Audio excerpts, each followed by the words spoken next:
సంస్థలుగా కాకుండా ప్రపంచానికి అవసరమైన మేధావితనాన్ని అందించే గొప్ప సంస్థలుగా మన ఇంజనీరింగ్ కాలేజీలు ఉండాలి.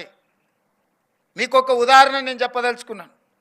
ఈరోజు ఈ దేశంలోనే ప్రపంచంలోనే కోవిడ్ వచ్చినప్పుడు వ్యాక్సిన్ ఉత్పత్తి చేసే ఫార్మా కంపెనీలు ఇండియాలో 4 ఉంటే 4లో 3 తెలంగాణ హైదరాబాద్లోనే, ఓన్లీ 1 పూణేలో ఉన్నది.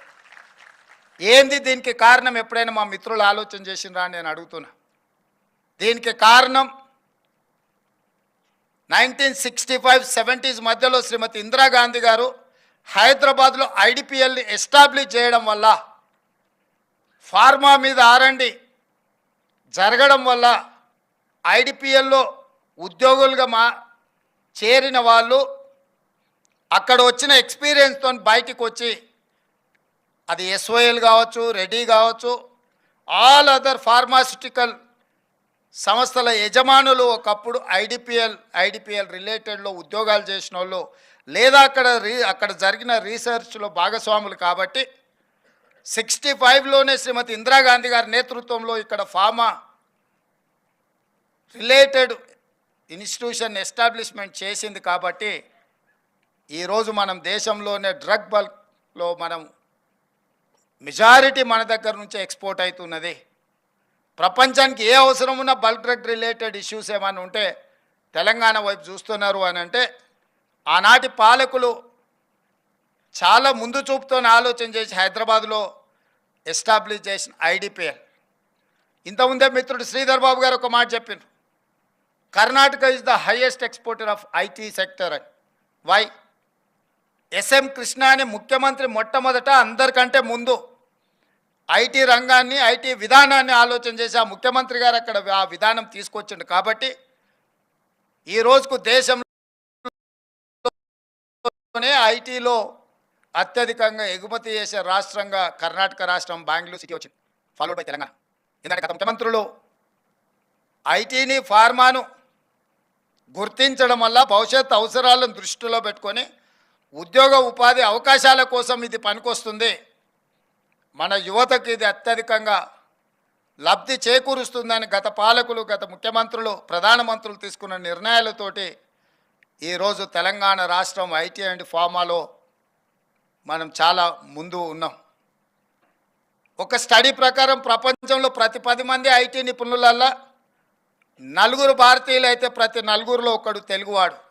అంటే ప్రపంచంలో 10 మంది ఐటీ నిపుణులు ఎత్తుకుంటే ప్రతి 10 మందిలో ఒకడు తెలుగువాడు అని అంటే, ఇక్కడి నుంచి మన కాలేజీలో మీరందరూ మీ విద్యార్థులను తయారు చేసి ప్రపంచానికి ఇచ్చిండ్రు. కాబట్టి సత్యనాదన్లలో ఈరోజు ప్రపంచంలో పెద్ద కంపెనీలకు, మల్టీనేషనల్ కంపెనీల CEOలుగా మారినారు. రాబోయే 20 సంవత్సరాలలో any multinational company, you take it any company, ఆ కంపెనీలో CEOలు మన దేశం వాళ్ళు. సుందర్ పిచ్చయ్య కావచ్చు, ఎవరైనా కావచ్చు, మీరు చూడండి, మన దేశంలోనో మన ప్రాంతంలోనో మన దగ్గర చదువుకున్న వాళ్ళే. మరి ఈ దిశగా ప్రపంచం అందరూ ఆశ్చర్యపోయే విధంగా ఐటీ నిపుణులను కానీ ఇతర నిపుణులను ఉత్పత్తి లేదా తయారు చేసే మనము భవిష్యత్తు యొక్క ఆలోచనలను, అవసరాలను దృష్టిలో పెట్టుకొని ఈరోజే మనకు స్వతంత్రం వస్తే, ఈరోజే ప్రపంచానికి అవసరమైన ప్రణాళికలు మనం సిద్ధం చేసుకుంటే, ఈరోజే మనం ఒక న్యూ యాక్షన్ ప్లాన్ రెడీ చేసుకుంటే ఏం చేసుకోవాలనో ఆ విధంగా ఆలోచన చేసుకొని మన సిలబస్ నుంచి చాలా వరకు మనం చెప్తున్న చదువుకి, మార్కెట్లో అవసరాలకి అసలు ఎక్కడ పొంతం లేదు. నిన్న మొన్న మా ప్రభుత్వం ఒక బోల్డ్ డెసిషన్ తీసుకున్నది. తెలంగాణ రాష్ట్రంలో 65 ITIలు ఉన్నాయి, ఇండస్ట్రియల్ ట్రైనింగ్ ఇన్స్టిట్యూట్స్. 20 సంవత్సరాలు 30 సంవత్సరాల క్రితం ఎప్పుడో వాళ్ళకి ఏదో సిలబస్ తయారు చేస్తే ఇప్పటికి అదే చదువుకుంటున్నారు. చదువుకొని బయటకు వస్తే అసలు ఈ ప్రపంచంలో అట్లాంటి అవసరమే లేని పరిస్థితి ఉంది. చదువుకొని సర్టిఫికేట్ తీసుకొని, అది ITI కావచ్చు, పాలిటెక్నిక్ కావచ్చు, ఇంజనీరింగ్లో కూడా ఈరోజు మనం నేర్పిస్తున్న, మనం చెప్తున్న చదువుకి బయట వాళ్ళు పోటీ పడే ప్రపంచానికి దేర్ ఇస్ అన్ గ్యాప్. అందుకే ఆలోచన చేసి ఈ ITIలను టాటా సన్ కన్సల్టెన్సీ వాళ్ళతోని మాట్లాడి,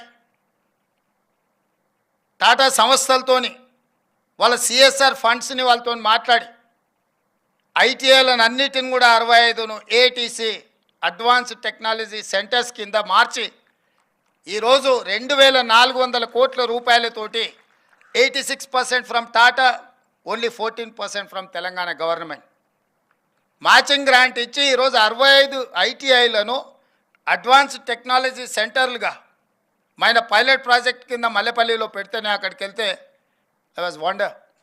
రోబోస్ పెట్టిండ్రు అక్కడ, different printing technology, different technology, machinery ఎట్లుంది అని అంటే అసలు నేను ఎప్పుడు చూడలే అట్లాంటి అద్భుతమైన ఎక్విప్మెంట్ని, ట్రైనింగ్ ఇన్స్ట్రక్టర్స్ని, మొత్తం వ్యవస్థను టాటా వాళ్ళు అక్కడ ఎస్టాబ్లిష్మెంట్ చేసి చూపించారు. ప్రతి ఐటీఐలో వాటన్నిటిని కూడా పెట్టబోతున్నాము. అత్యంత ఆధునిక యంత్రాంగం మీద విధానాలను, కంప్యూటరైజ్డ్ సిస్టమ్ని ఎస్టాబ్లిష్ చేసి ఐటీఐలలో చేరే వాళ్ళకి వాళ్ళు ట్రైనింగ్ ఇచ్చి పంపించే ఒక విధానాన్ని తీసుకుని ఒక చిన్న ఐడియా